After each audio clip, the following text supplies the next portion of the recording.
now for the Peter Chill sign-off news on this late Monday night, September 7th, 2015. And just before the Peter Chill signs off the night, it's already late night news that I enjoy this late Monday night here. Peter Wiggins here, news at 9 here, and on top story here at 11 o'clock on this late Monday night here, as he jogged back and forth across the downtown Pittsburgh street, people will meet him with cheers of Run, Joe, Run, as at a Labor Day rally, Joe Biden gives a glimpse of a Biden candidacy.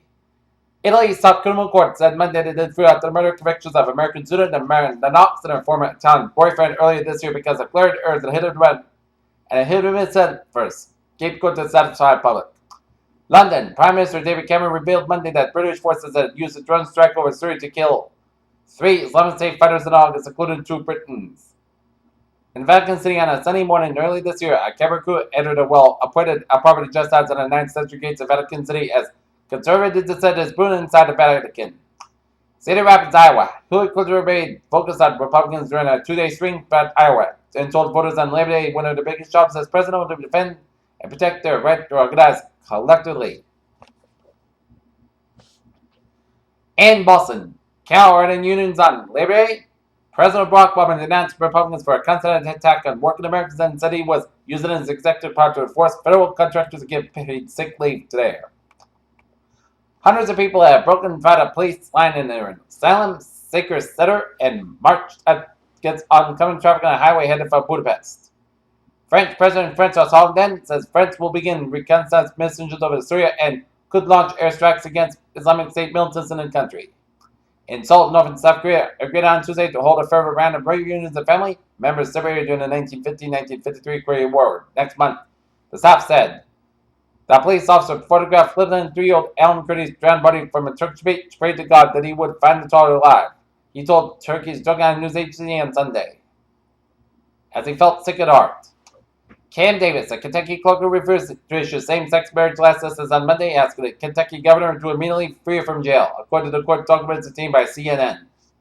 A Los Angeles County firefighter shot and killed his wife herself. A deputy with the Los Angeles County Sheriff's Department also was off duty at the time, and then himself, officials said on Monday. Several hundred police officers from around the country attended the funeral Monday for a lieutenant killed last week as residents of the area turned out to by the thousand watch the hearse go by. Hong Kong, Asian stocks edge higher Tuesday after a 6-day losing streak in the Dow firm against the safe haven Japanese yen, but gains were muted ahead by the Chinese data, which could offer more clues on the health of the economy. San Francisco for March of the 2015, John Wilkes, President of the Federal Reserve Bank of San Francisco's projected rose of U.S. economy. If risks dissipate, FTS, year first 300 index up 0.5%, Biden index tops gains, Glencore surges after plans to cut debt. German industry output rises in July. Singapore, U.S. oil prices fell Tuesday as the global economic outlook darkened further and cooperation between oil producing countries to curb oversupply looked unlikely.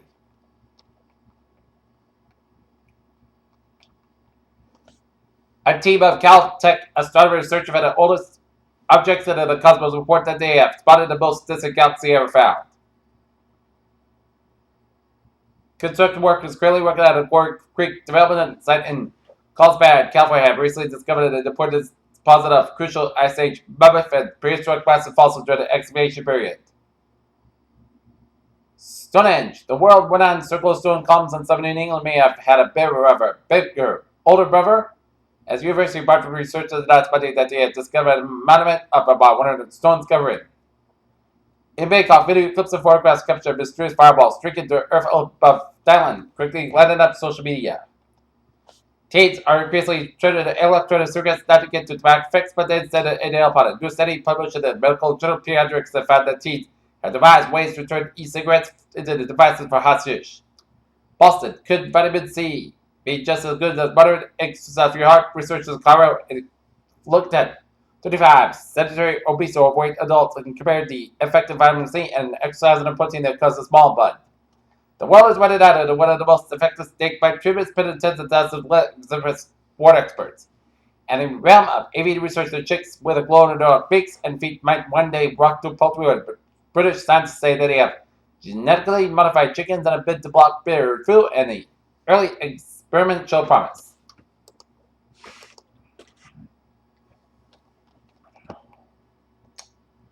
Alright, look at that. New England Alerts here at 11:05. Lawrence, Massachusetts. First alarm for box 5111 died. Dartmouth Street. Report of smoke. Sheriff of the windows of floor 2.5 straight drilling. Here, Chelsea stop 11:05. Time for sports reporter. The Boston Red Sox defeat the Toronto Blue Jays at Fenway Park 11-4. The Sox and the Jays go at tomorrow night. Okay, look at other scores by majors here. Top of the fifth. Los Angeles Angels, Los Angeles Dodgers are tied at 3. Minnesota Twins leading the Kansas City Royals 6-2. New York Yankees over the Baltimore Orioles 8-6. New York Mets over the Washington Nationals 8-5. Detroit Tigers over the Toronto Tampa Bay Rays 5-4. Cincinnati Reds over the Pittsburgh Pirates 3-1. Milwaukee Brewers over the Miami Marlins 9-1. Cleveland Indians over the Chicago White Sox 3-2. Chicago Cubs shut out the St. Louis Cardinals 9-0. Oakland Athletics over the Houston Astros 10-9. Colorado Rockies over the San Diego Padres 6-4. Arizona Diamondbacks over the San Francisco Giants 6-1. Texas Rangers shut out the Seattle Mariners 3-0, and the Atlanta Braves over the Philadelphia Phillies 7-2.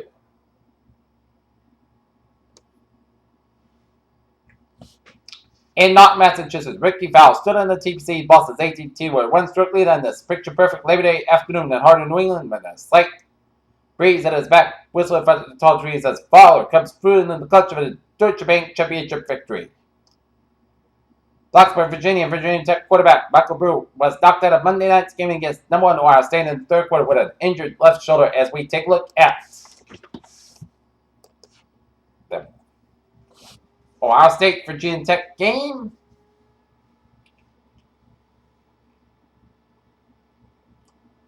As Ohio State is cruising to a 42-17 lead on the Virginia Tech Hokies with 8:14 left in the fourth quarter here.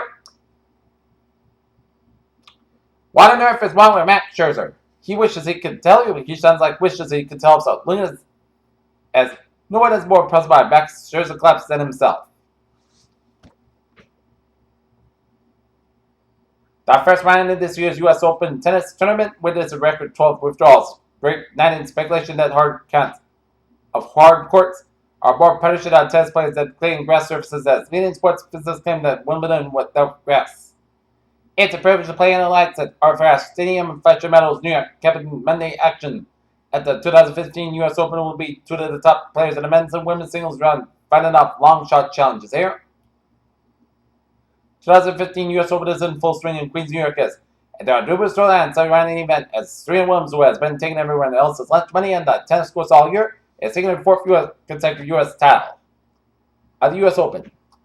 Perry News logos have touted out for a travel report of this late Monday night here, as motorists are back home after a long Labor Day weekend and getting ready for work while kids are getting ready for school. As we take a look at the map situation here, smooth sailing the byways and byways of New England. It's late Monday night here. One accident to report here, and it's mass packing in the eastbound side. We got an accident after 290 in Auburn, so expecting delays, but otherwise, a smooth sailing coming on this late Monday night here, and 95 in the north in New Hampshire, a little slow on Route 101 in Hampton Falls in New Hampshire here, and Main Turnpike a little slow before Route 202 in Gray, Maine. And another sports story: the Pawtucket Red Sox pound the Buffalo Bastards at McCoy Stadium 10-2 to close at this point in 2015 season, in which they finished last place in an International League North with a 59-85 record here. Okay, look at that. Trends alert. Ferries are looking good. Subway system is looking good.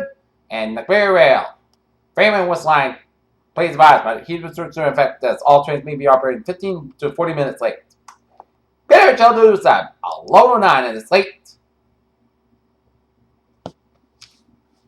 Monday night, time now for weather report. Day 1 tonight. Hasn't weather the not better time, but days 2 for 7 Tuesday for Sunday. Near record high temperatures will continue on both Tuesday and Wednesday, while heat index values will likely fall short of advisory criteria. They should still reach into the middle to even up in the 80s during the afternoon hours. Overall, severe weather risk is rather low Thursday into the Thursday evening, but an isolated strong to severe thunderstorm or 2 cannot be ruled out. In addition, there will be a low risk for an isolated plus flood event or 2 across interior 7 in New England, but widespread flooding is not expected here.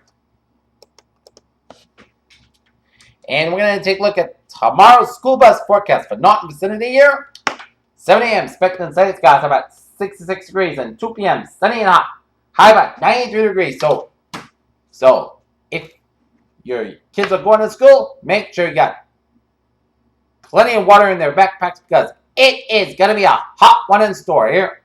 Or kids will be at the bubbler all day long tomorrow at school because it is going to be a hot one in store. Okay, 7-day forecast goes like this. For tonight, overnight, pitch fog after 5 a.m. was clear skies, about 65 degrees in southwest, about 5 to 7 miles an hour here. For Tuesday, back to work, back to school, pitch fog before 8 a.m. was sunny skies, about 92 degrees in southwest, about 6 to 9 miles an hour here. Tonight, pitch fog after 5 a.m. was most clear skies, about 70 degrees in southwest, about 5 to 8 miles an hour here. Wednesday, pitch fog for 8 a.m. was most sunny skies, about 89 degrees in southwest, about 7 to 15 miles an hour. Gust is 25 miles an hour here. What's that? Most clouds on the west, 79 degrees, and anticipation is 0% with a low at 70 degrees by Wednesday night. Southwest about 7 to 10 miles an hour. Thursday, chance of showers and thunderstorms may after 10 a.m. Some storms produce every rate. Most clouds got high at 83 degrees, and anticipation is 50%. Thursday, showers likely possibly a thunderstorm. Some storms produce every rate. Clouds got on the west, 67 degrees, and anticipation is 70%. Friday, chance of showers. Most clouds got high at 77 degrees, and anticipation is 50%. Friday night, most clouds got on the west, 61 degrees. Saturday, most sunny forecast high about 77 to about 39 degrees. Sunday, chance of showers high about 76 to about 39 degrees and anticipation 30%. And for Monday, chance of showers, high about 77 degrees and anticipation 30%. Not temperature at 11:11, 73 degrees with humidity 76%, and it's fair skies. And that is going to be for the period chill. Start off news of this late Monday night, September 7th, 2015. Pre-air. Good night. See you tomorrow morning. Good night. And now the time now, 11 minutes to 11 o'clock in this late Monday night, and the period show will be signing off for the night. This is Peter saying, good night, see you tomorrow morning, okay?